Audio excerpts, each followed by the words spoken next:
De Samuel, capítulo 15, verso 4 y 5.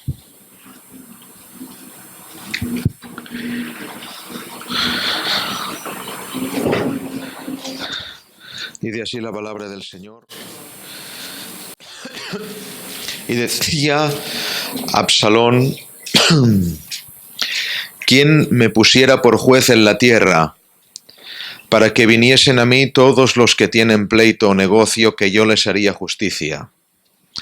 Y acontecía que cuando alguno se llegaba para inclinarse a él, él extendía la mano y lo tomaba y lo besaba. Amén a la palabra del Señor. Tomamos asiento ahora sí.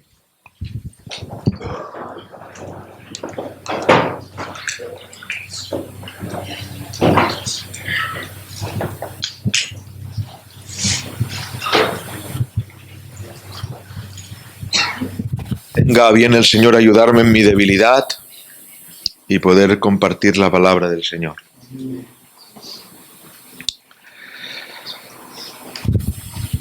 Este texto hace alusión a una historia que los que no la sepan se la cuento. El rey David, como saben, tuvo muchos hijos, algunos de ellos llegaron a ser rey. Y entre los que no fueron reyes estuvo Amnón, Absalón, Tamar y algunos más, Adonías.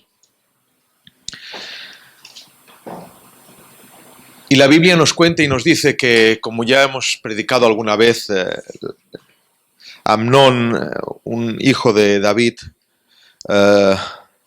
abusó de su hermana por parte de padre, Tamar. Y Absalón urdió un plan para acabar con la vida de Amnón. Es decir, el hermano mató al hermano. Cuando esto sucedió, el rey David tuvo que poner orden ante esta grave causa, este asesinato. Nos cuenta la Escritura que Absalón defiende a su hermana Tamar, mata a Amnón, guarda ese rencor durante tiempo para que cuando suceda lo que tiene que suceder, lo matas. Quizás entremos los próximos días en esto. Y David tiene que aplicar justicia a su casa, aplicar justicia a Israel, aplicar justicia para con su hijo Absalón. A la hora de aplicar justicia, tiene que disciplinarle, hace que se vaya. En un principio él huye, entraremos ahí quizás otro día también. Huye de la presencia del rey. Cuando vuelve, el rey le disciplina diciendo que se quede en Israel, pero que no vea mi rostro. Es una disciplina dura, la que un hijo no vea el rostro del padre. Y esta es la disciplina que puso David a Absalón.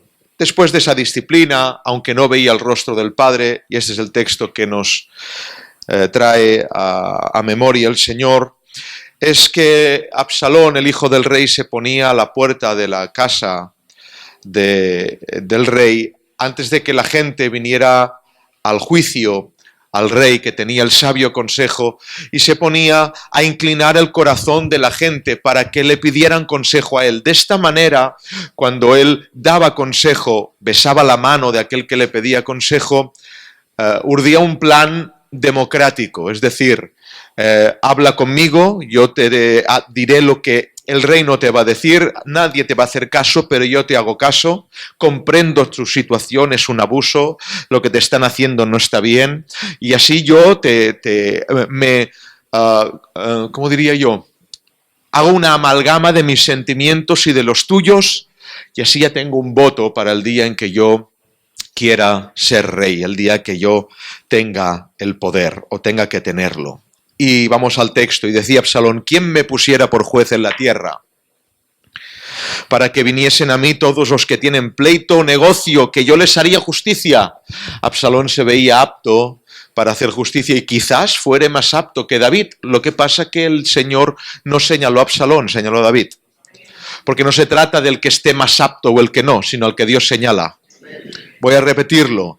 No se trata del más listo, del que tenga más Biblia, no, se trata del que Dios señala. Esto es lo que dice la palabra de Dios. Y acontecía que cuando algunos, siempre y cuando, evidentemente, el consejo sea según la verdad y según la Escritura. Si no, huye, pero rápidamente de ese consejo, te lo dé quien te lo dé. Si te lo doy yo, más aún. Vete, ni me escuches.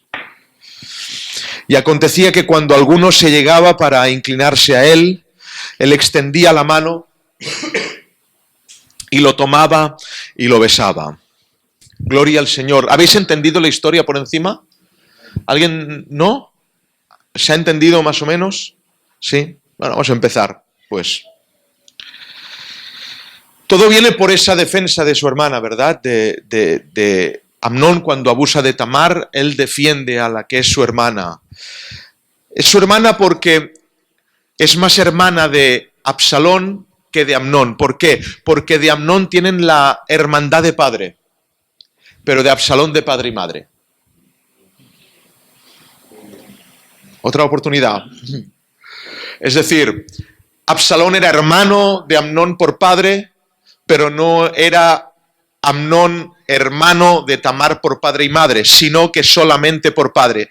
Absalón y Tamar, ambos eran hermanos de padre y madre. Pero este Absalón era un hombre grandemente perverso, era impresionante cómo actuaba. ¿Por qué? Porque aparentemente hay una defensa de hermano, ¿verdad? Han hecho esto con mi hermana, voy a vengarla. Pero cuando uno empieza a indagar en la historia y empieza a leer las argucias de este hombre, en realidad está defendiendo su orgullo. Porque hay quien aparentemente tiene una acción de defensa de honor para con Dios, pero no está defendiendo a Dios, está defendiendo sus intereses. Dice la Biblia, y entraremos quizás otro día, que en casa de Absalón, cuando Tamar fue, quedó desconsolada, porque aunque te defienda Absalón, no tendrás consuelo. No decís amén, no importa. Voy a repetirlo, aunque te defienda Absalón, y quizás otro día entramos ahí, no habrá consuelo. Esa unión entre hermanos de los mismos apellidos, mismas ideas, aunque toda una ideología, formó que se unieran para venganza, pero la maltratada que sufrió, porque la que tiene que ser consolada es Tamar y no Absalón. Dice la Biblia, no fue consolada en ninguna manera. Y repito, hay quien en sus actos heroicos de defensa de la iglesia, de la verdad, del honor incluso, esconde la defensa de sus ideas y de sus soberbias. Qué peligrosos los pastores, o qué peligro corremos, ¿verdad?, de defender algo poniendo al Señor por delante cuando en verdad estamos defendiendo los intereses que tenemos carnales. Esto ocurre en púlpitos, pero también ocurre abajo.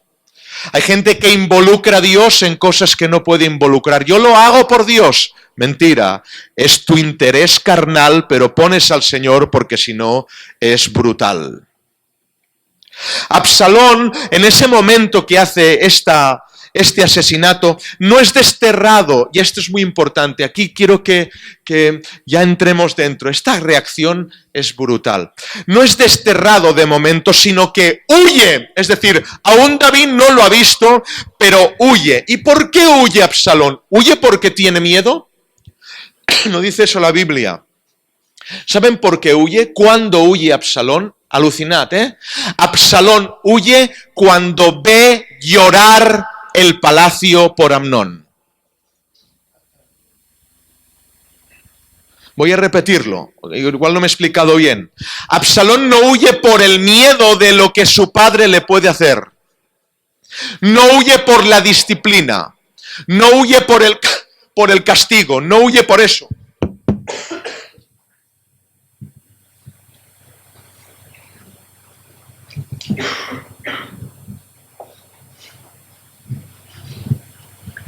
Absalón huye porque ve a gente llorar a Amnón, su enemigo. al que ha matado. La inclinación de las lágrimas del rey y de su familia y de los siervos hacen huir a Absalón. Porque hay en las iglesias quien no puede ver cómo se llora por otros. Requiere toda la atención para él.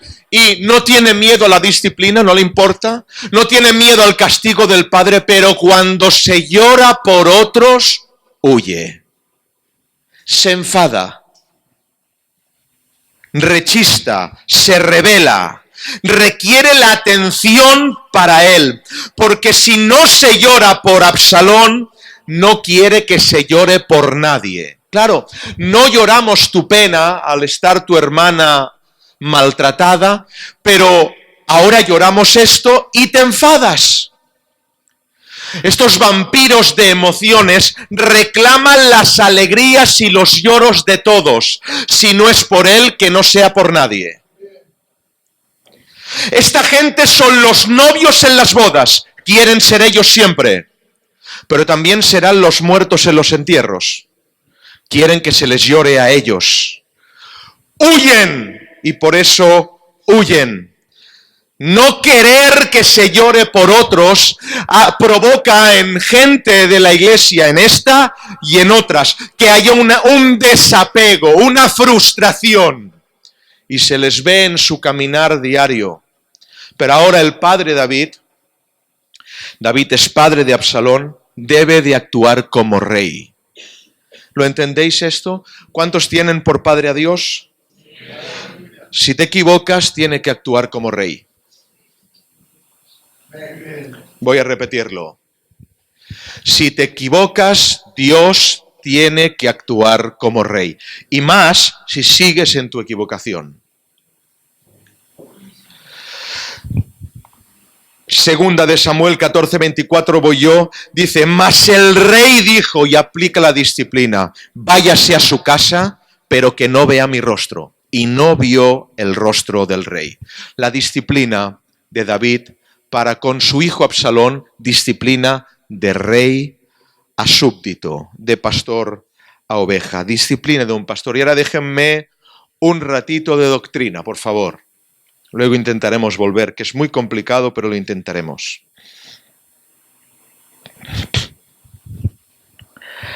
Disciplina en la iglesia. Estamos orando para que el Señor ordene nuestros corazones, ordene los miembros de la iglesia. Hemos orado para que quite las máscaras y lo seguirá haciendo el Señor y cada vez seremos menos.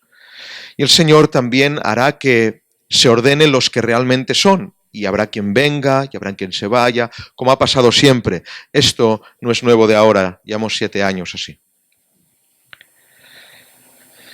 Pero el Dios que es Padre de todos nosotros también es Rey de todos nosotros. Y cuando los súbditos del Rey hacen cosas que no deben, debe haber un castigo y debe haber una disciplina. ¿Lo creéis? ¿Lo queréis? No creéis. Queréis. Si no hubiera disciplina, si no hubiera castigo, si no hubiera policía y no hubieran jueces, la sociedad iría muy, pero que muy mal. En una iglesia debe pasar exactamente lo mismo. Y Dios disciplina a los suyos. Otra oportunidad, venga, empecemos por aquí. Dios disciplina a los suyos, a los que ama. Y Dios tiene muchas maneras de disciplinar, pero una de las formas de disciplinar de Dios en la tierra es usando a un pastor.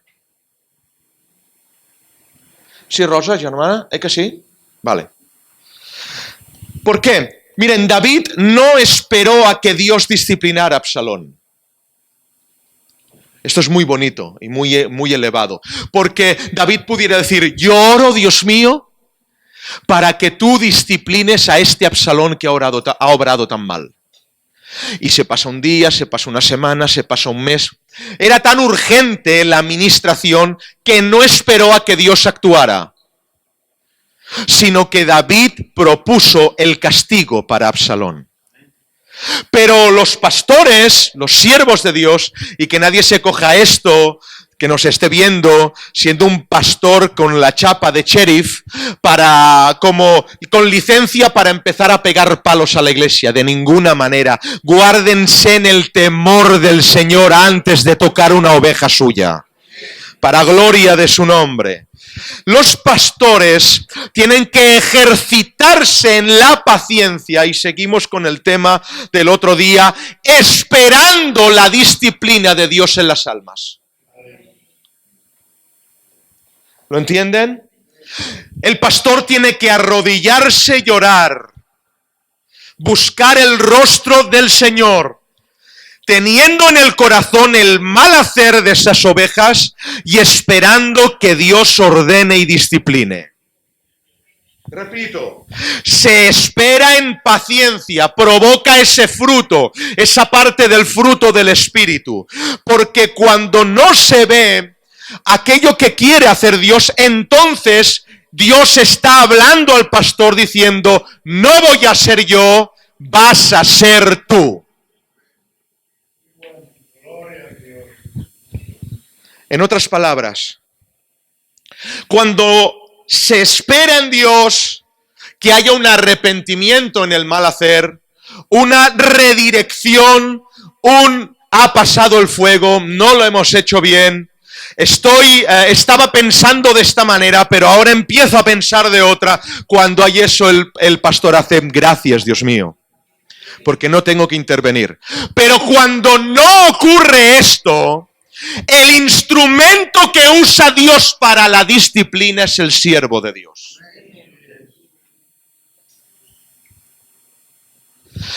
Y esto diréis, qué duro es esto. No es duro para vosotros, hermanos, es duro para los pastores. Y espero que esto pase de generaciones a los que vengan detrás mío para que de esta manera puedan aprender. Escuchen, cuando esto ocurre, los pastores deseamos de todo corazón que sea Dios el que haga aparte de nosotros. Por favor, Señor, no quiero tocar al Robert. Lo amo de todo corazón, no quiero. Hazlo tú.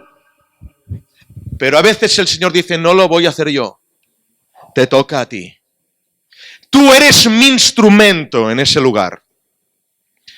La disciplina del pastor es facilitar. El otro día estaba pensando en esto y de repente un documental como, ¿sabéis lo que es la descompresión? Cuando un buzo sube demasiado rápido, ¿sí?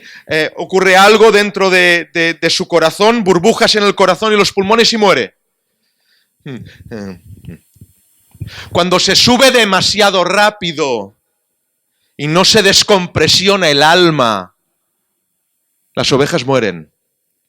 Cuando está ese argumento por encima de la palabra del Señor y de la administración de Dios, ese envanecimiento, como ahora vamos a tocar, entonces puede ocurrir que no ha habido esa descompresión solícita para que usted pueda seguir respirando. ¿Dónde vamos a tocar esta doctrina? Es bien fácil, hermanos. Hay un capítulo, bueno, hay 3 capítulos, pero hay uno de ellos que es impresionante. 2 Corintios 10, yo voy a leerlo en el nombre del Señor. Yo, Pablo, os ruego por la mansedumbre y ternura de Cristo, yo que estando presente ciertamente soy humilde entre vosotros, mas ausente soy osado para con vosotros.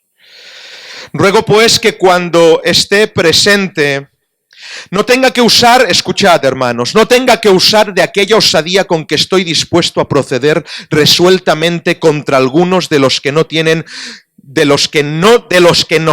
como si anduviésemos en la carne. Pues aunque andamos en la carne, no militamos según la carne. Porque las armas de nuestra milicia no son carnales, sino poderosas en... ¿Cómo se ha descontextualizado este texto? Vamos a orar en contra de los demonios, las armas de nuestra... Está hablando de vara del pastor. Las armas de nuestra milicia no son carnales, son poderosas en Dios. Está hablando un pastor que va a aplicar la vara a una iglesia. Porque las armas de nuestra milicia no son carnales, sino poderosas en Dios para la destrucción de fortalezas. ¿Para hacer qué, Pablo? derribando argumentos y toda altivez que se levanta contra el conocimiento de Dios y llevando cautivo todo pensamiento a la obediencia a Cristo. Y estando prontos para castigar toda desobediencia. Y voy a parar aquí. Estando prontos, es decir, rápido, para castigar toda desobediencia. Y era brutal. Cuando vuestra obediencia sea perfecta. Miráis las cosas según la apariencia. Si alguno está persuadido en sí mismo que es de Cristo, eso también piense por sí mismo que como Él es de Cristo, así también nosotros todos lo somos. Porque aunque me gloríe algo más todavía de nuestra autoridad, a la cual el Señor nos dio para la edificación y no para vuestra destrucción, no me avergonzaré. Y ahora dice, para que no parezca como que os quiero amedrantar por cartas, porque a la verdad dicen las cartas son duras y fuertes, mas la presencia corporal débil y la palabra menospreciable. Esperad, esto es una locura, esperad. Vamos atrás. Disciplina del pastor a un grupo de gente en la iglesia. Pablo. Los oponentes de Pablo, dice William MacDonald, para que vean que no me lo he sacado de la manga, y no es contrastar lo que uno cree con hombres de Dios. Dice William MacDonald, los oponentes de Pablo cuestionaron su autoridad. Y podemos deducir que la mayoría de los corintios estuvieron del lado de Pablo. Sin embargo, una minoría siguió denigrándolo diciendo que en sus cartas era estricto, pero que en persona no tenía autoridad. Los capítulos 10 al 13 son la respuesta de Pablo a esta acusación. Hermanos, brutal, escuchadme esto que es impresionante. ¿Quién era el pastor de Corintios? Mejor dicho, voy a decirlo de otra manera. ¿Quién era el fundador de Corintios, de la iglesia? ¿Quién? ¿Cómo? Pablo. ¿Quién era el padre de la mayoría de esta gente? Padre espiritual. Bueno, pues aun siendo el fundador, el apóstol y el pastor, tenía gente que se oponía a él.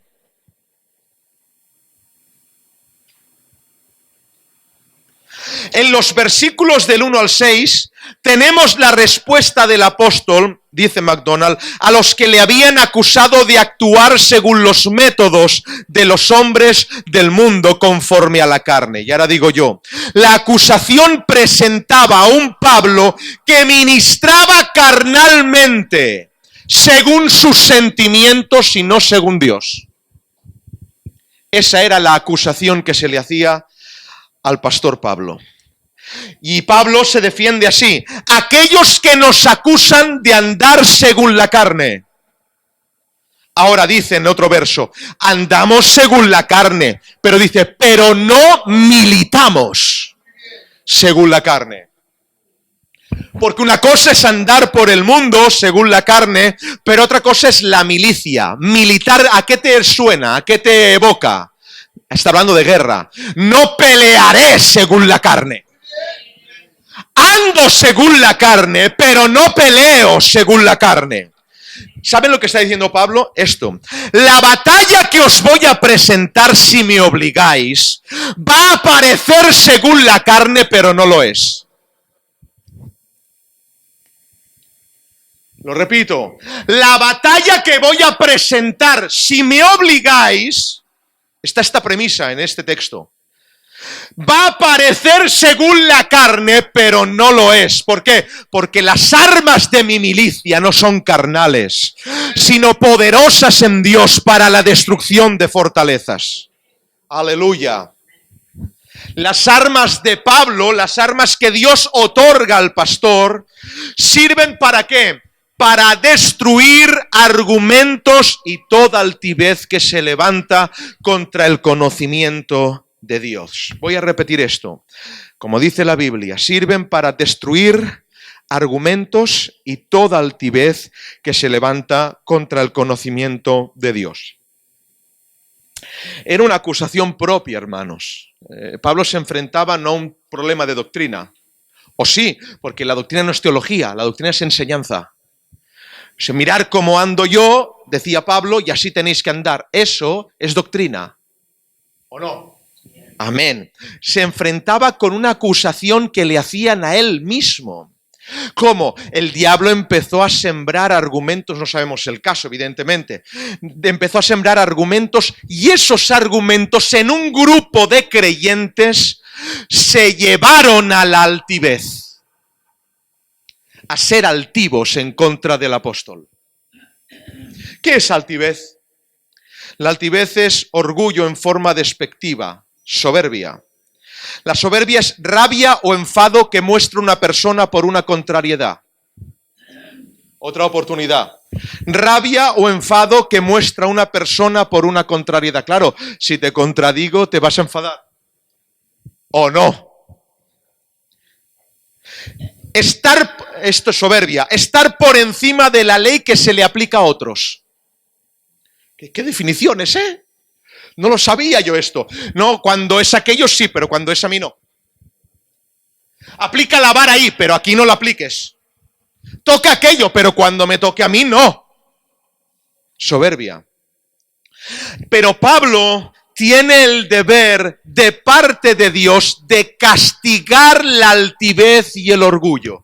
Segunda de Corintios 10:4, como hemos leído, las armas de nuestra milicia no son carnales, sino poderosas en Dios para la destrucción de fortalezas. Palabra fortaleza es ojuroma. Y saben que sí, que de donde viene de oklos, que es gentío. Es un lugar fuerte provocado por gentío. En otras palabras, los infectados de altivez tratarán de infectar con sus argumentos a gente para hacer poderosa su fortaleza. ¿Entendéis lo que digo? Necesito que esto sea fuerte, que se haga fuerte. ¿Por qué? Porque estoy muy solo. Y voy a intentar infectar a alguien más para que mi fortaleza crezca. ¿Con qué? Con argumentos. Argumentos, hermanos. Argumentos. Yo veo esto, yo veo esto, yo veo esto, el otro ve esto, el otro ve esto, el otro ve aquí, ya. Argumentos. En otras traducciones dice, destruyendo estas armas, especulaciones y razonamientos altivos. En otra traducción dice, las armas, no dice de nuestra milicia, dice, las armas de nuestra contienda. No, es brutal, hermanos. Estáis alucinando, yo alucino. Voy a repetirlo. No dice las armas de nuestra milicia, dice las armas de nuestra contienda. ¿Cómo? Pablo tiene contienda, pero no contienda contra los de afuera. Pablo tiene una contienda dentro. Las armas de nuestra contienda, la lucha que más debilita, escuchadme pastores, la lucha que más debilita al pastor Pablo no es una lucha contra el diablo, ni contra los agentes ni las potestades del aire, es una lucha, una contienda contra los de adentro de la iglesia. Estos textos de guerra contextualmente hablan de un problema dentro, de una contienda dentro que Pablo tiene que castigar. Y ahora escúchenme bien, que esto me ha hecho llorar mucho. Le acusaban de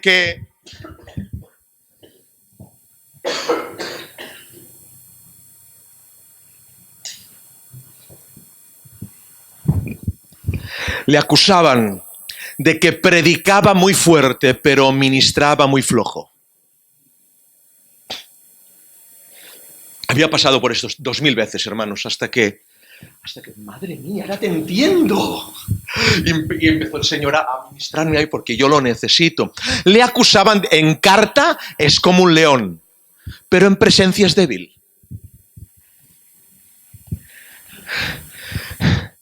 Fuerte en carta, pero débil en presencia. Pablo ministraba en el púlpito y como último recurso, así ministraba el pastor, como último recurso llevaba la osadía a la administración pastoral.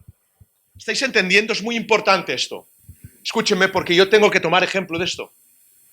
Y Pablo, y Sisquetó, y los hermanos que nos escuchan, y los que os levantéis el día de mañana como pastores. Repito, Pablo usaba la carta, el púlpito, usaba la doctrina para embestir, y como último recurso, casi nunca, de eso habla, usaré la osadía. Pero no me obliguéis, porque si me obligáis, lo haré. El último recurso del pastor era el carácter. Era tiró para adelante hasta la muerte. Es que voy a ir a cortar cabezas. No me obliguéis, porque si me obligáis, lo voy a hacer. La osadía de Pablo, él dice, que nadie confunda lo que voy a hacer con algo carnal, ¿eh? Porque la osadía va a ser confundida. Os vais a pensar que lo hago carnalmente, pero repito, las armas de nuestra milicia no son carnales, sino poderosas en Dios. Con una adicional descripción de sí mismo, dice MacDonald, Pablo dice: yo que estando presente soy tan poca cosa entre vosotros, mas ausente soy tan atrevido para con vosotros. William MacDonald. Lo que sus críticos decían, y por eso hacían de más y de más, ¿lo entendéis? Porque este solo habla. Este solo usa el púlpito, luego no aplica. Es que era cobarde cuando estaba presente con la gente, pero cuando estaba ausente era muy atrevido. Su atrevimiento, según ellos, se hacía evidente en esa actitud dominante por carta. Y este versículo está vinculado con la primera parte del versículo 1. Allí Pablo comienza a decir que rogaba a los corintios. ¿Por qué? Porque es un ruego del pastor: no me obliguéis, por favor. No me obliguéis a traer osadía. No me obliguéis. Porque eso será confundido y diréis que estoy usando de un carácter carnal. Usar osadía es poner carácter autoritario, legítimo cuando esté presente. Es Dios diciendo: te toca a ti ahora. Hermanos, esto es muy fuerte lo que voy a decir. Pablo pide que no le obliguen a usar las armas. ¡No me obliguéis! Intenta evitarlo por todos los medios. Así debemos de ser, pastores. Intentemos evitarlo por todos los medios. Intentemos evitarlo por todos los medios. Dejemos que Dios obre. Dejemos que Dios instruya los corazones. Dejemos que Dios discipline. Pero cuando Él nos diga que debemos hacerlo, no tengamos miedo. Adelante. Las armas de nuestra milicia no son carnales. Y aunque quieran confundir, eso debemos de hacerlo. ¿Cuántos saben que Dios es pastor? Amén, amén. ¿Cuántos han visto su vara?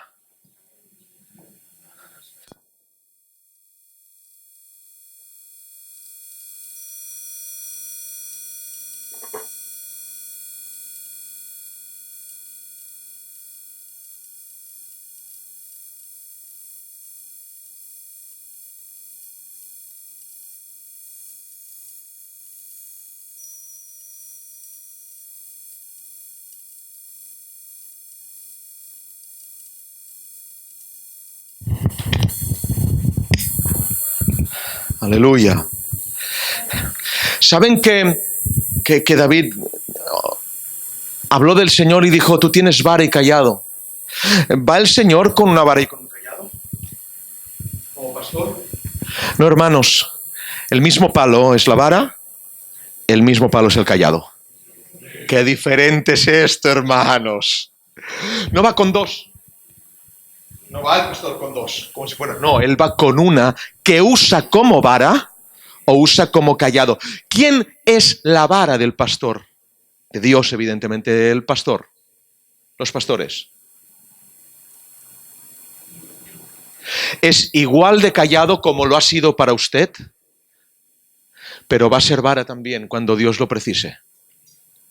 Es el mismo instrumento usado de distinta forma. Pero claro, la gente ve al siervo como callado y le hace bien. Pero cuando lo ve como vara, no lo soporta. Qué bien me hace cuando esto, cuando pasó aquello, cómo, qué bien. Ah, pero cuando tiene que dar la vara, no lo soportas. El Señor tiene vara y callado, y no son dos instrumentos, es uno mismo. Había corintios que aún, hermanos míos, escuchad, no conocían al Pablo autoritario en presencia. Pero Pablo dice: no me obliguéis, sino al Pablo autoritario en carta. Y ahora, esto es brutal, así en mi mente. Segunda de Corintios. ¿Saben que Segunda de Corintios es Tercera de Corintios? ¿Lo sabían? Bueno, pues yo se lo digo. En verdad, primera es segunda y segunda es tercera. La primera carta a los Corintios se perdió, no la tenemos. Luego hubo varias cartas y después de la primera, en la primera no, tampoco en la segunda, en la tercera, años después, aún Pablo no se había usado de osadía.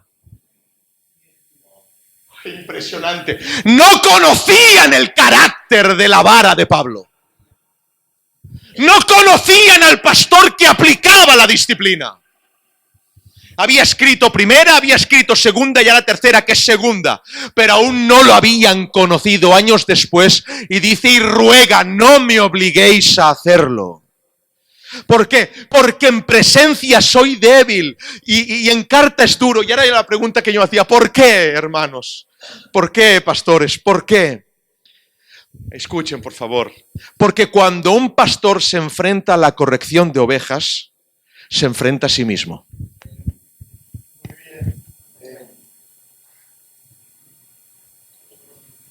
Y esto solo lo lloraremos los pastores.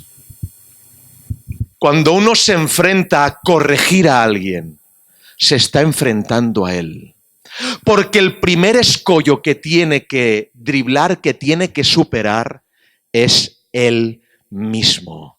La lucha empieza por superarse a él. A quien tiene que vencer es a él. Dios mantiene una lucha con el pastor para que se use la vara presencial. Y por norma, el pastor se resiste. ¿Por qué se resiste? Por miedo. ¿No sabíais? Los pastores tenemos miedo.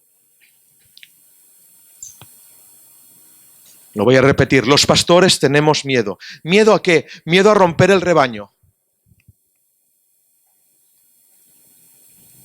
No sé si es muy serio o que no me entendéis. Voy a repetirlo. Miedo a romper el rebaño. Miedo a ser demasiado duro. Miedo a que no se le entienda. Miedo a la crítica cuando aplique la vara. Miedo a que confundan la osadía con carnalidad. Ese es el miedo de Pablo. No me obliguéis porque vais a confundirlo. Así que Dios está peleando para la desinfección de la altivez por medio de Pablo. Un pastor fuerte en el sermón, pero débil en presencia. ¿Por qué es débil en presencia? Es fácil, hermanos, porque muchos, además de ovejas, son sus hijos.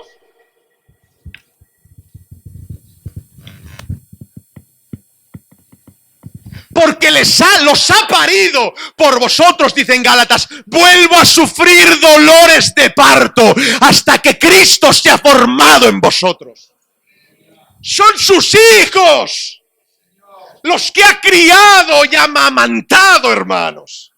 Pero ahora tiene que castigarlos. No me obliguéis, dice el apóstol. No me obliguéis. Poner el carácter es el último recurso de Pablo.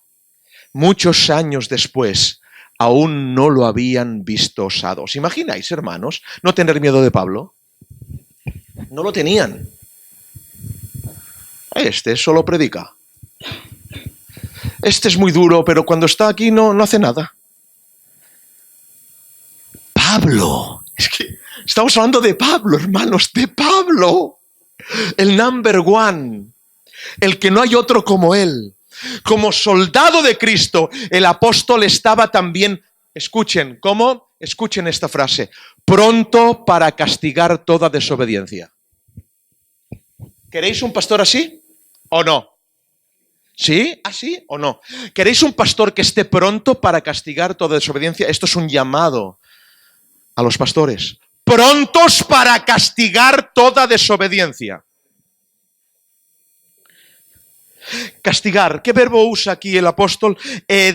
Ekdikeo, que significa vindicar el derecho de una persona y vengar a otra.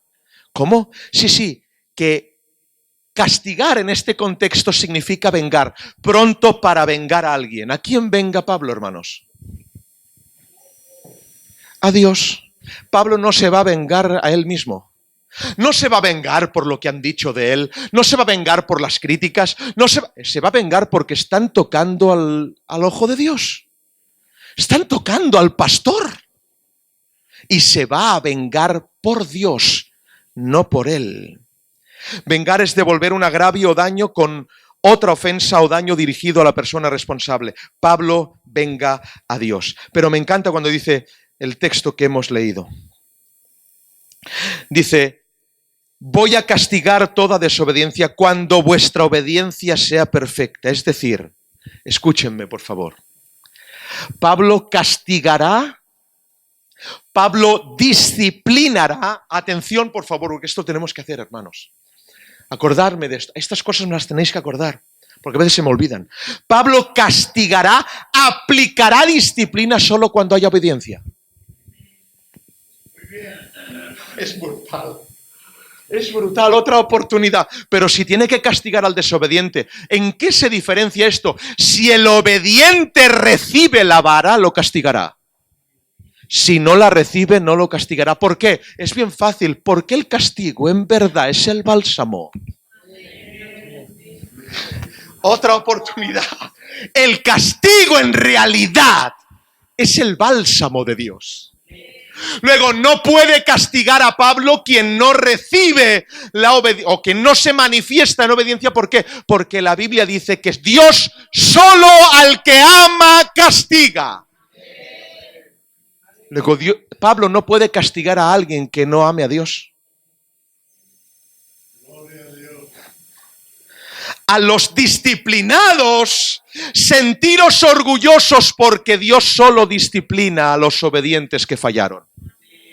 Otra oportunidad. Dios solamente disciplina a los obedientes que fallaron. La obediencia da lugar a entender la paternidad de Dios. Eso da lugar que al que le ha sido encomendado el rebaño aplique el castigo a las que no son suyas, sino que son de Dios. Qué bien lo tenéis las ovejas. ¿Por qué? Porque dais cuentas a los hombres. No lo habéis pillado. Vale. Otra oportunidad. Qué bien lo tenéis las ovejas, porque dais cuentas a los hombres en cuanto a la iglesia local se refiere. Qué mal lo tenemos los pastores, porque damos cuentas a Dios. Prefiere dar cuentas a los hombres que a Dios. Siempre será más tolerante el hombre que Dios.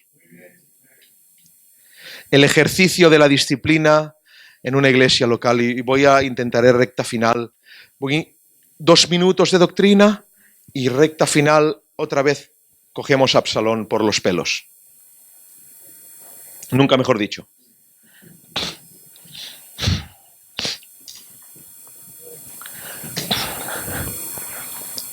El ejercicio de la disciplina en la iglesia local es algo que en estos tiempos brilla por su ausencia, ¿verdad? Nosotros antes nos decían 2 semanas sin tomar el pacto. ¿Os acordáis?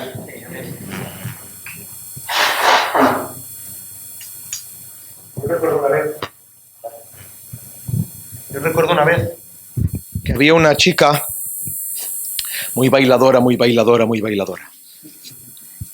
que bailaba mucho, le gustaba mucho bailar, en las bodas y en las fiestas y todo esto. Y todos los pastores la disciplinaban. Y llegué yo y no la disciplinaba. Y se enfadaba mucho. ¿No me disciplinas, pastor? Y dice, no te voy a disciplinar. Y me dijo, ¿pero por qué si todos me han disciplinado? ¿Por qué bailo? Y le dije, porque yo no sé si eres hija o no. Solamente cuando sepa que eres hija de Dios te podré disciplinar. Pero si tú no te has arrepentido, ¿cómo voy a castigarte? Luego, el ejercicio de la disciplina en una iglesia local es brutal, tan brutal, y ya podríamos estar hablando días y días de esto, pero voy a un texto, hermanos míos, que a mí me lleva de cabeza, y no quiero que este texto ahora lo elevemos a una norma católica, porque es el texto en que se cogen los católicos, pero es un texto brutal y no podemos quitarlo de la Biblia. Jesús, cuando resucitó, se presentó a sus discípulos, les encomendó, sopló, les dio el Espíritu y les dijo: a quienes remitiereis los pecados les son remitidos, pero a quienes se los retuviereis les son retenidos. Y no podemos arrancarlo. Es decir, os doy una autoridad de remitir, de quitar y de mantener pecados. Entiéndase, ¿eh? No estamos hablando de que los pastores somos los que perdonamos. Aquí el único mediador es Cristo Jesús. Pero lo que sí está hablando ahí es de el ejercicio de la disciplina en una iglesia local. Si tú crees que no se ha arrepentido, ahí estaré yo para apoyar lo que tú dices. Y si tú crees que se ha arrepentido y le devuelves el honor, yo te apoyaré. Fíjense la autoridad que Dios da a los siervos de Dios. A quienes remitiereis los pecados les son remitidos. Y esto evidentemente que he sacado de los comentarios también, para que no se me vaya la olla. Y de hombres de Dios. Y a quienes se los retuviereis les son retenidos. Es decir, si tú excomulgas a alguien, yo también lo hago. Y si tú le devuelves la comunión, yo lo recibo. Es brutal, hermanos. No podemos quitar, y ahora que ningún pastorcillo del 3 al 4 se lo aplique a modo de estrella de sheriff esto.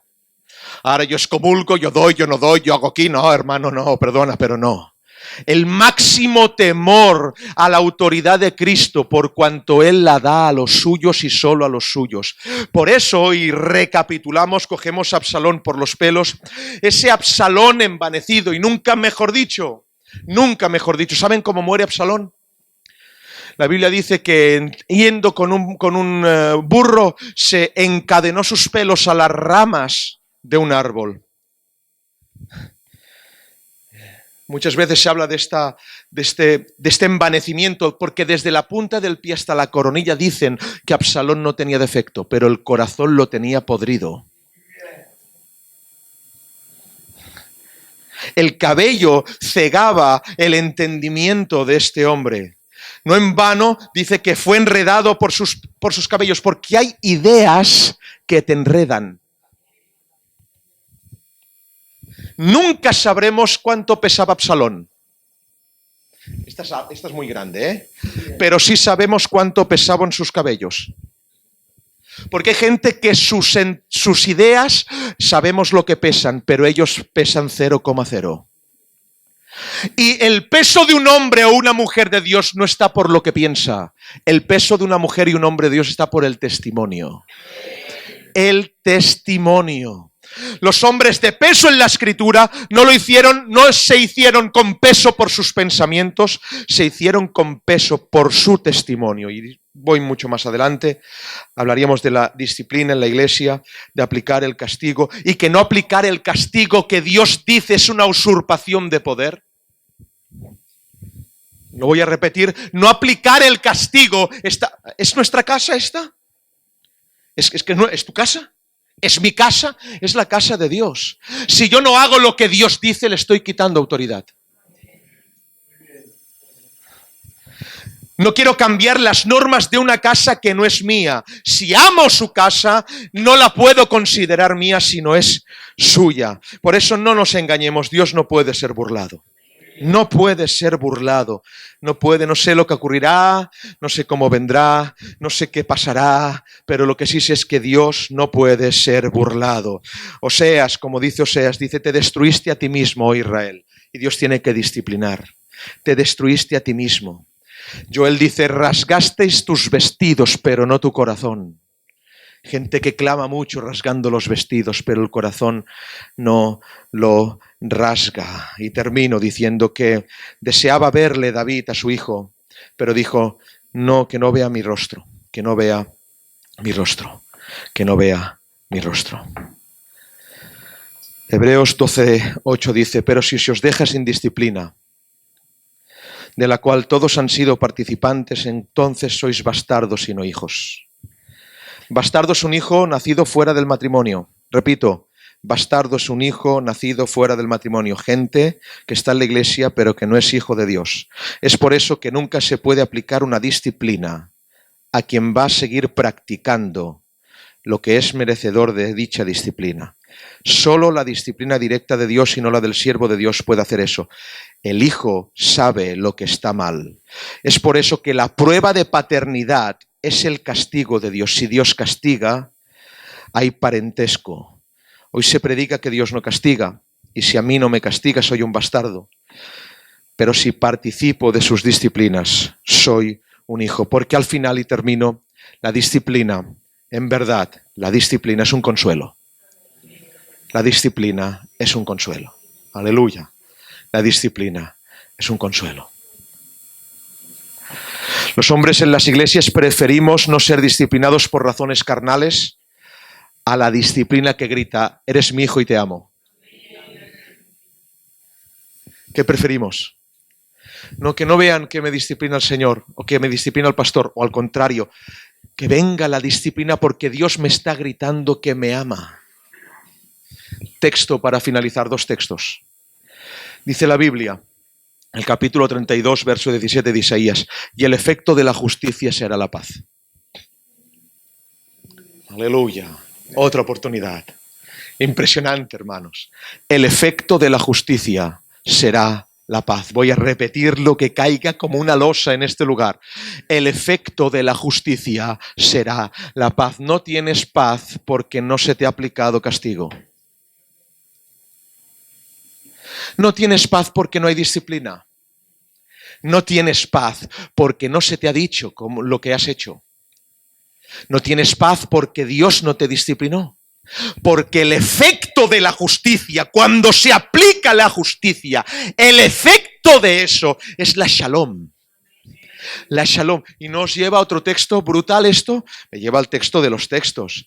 Dice Isaías 53, verso 5. El castigo de nuestra paz fue sobre él. Es decir, para salvación, a usted que merecía un castigo, le fue puesto ese castigo a él para que usted fuera salvo. Pero ahora que es salvo, el que está en el trono castiga. Castiga y disciplina a los salvos para su gloria y para su honra. Y el efecto de la justicia será la paz. Gracias, Señor,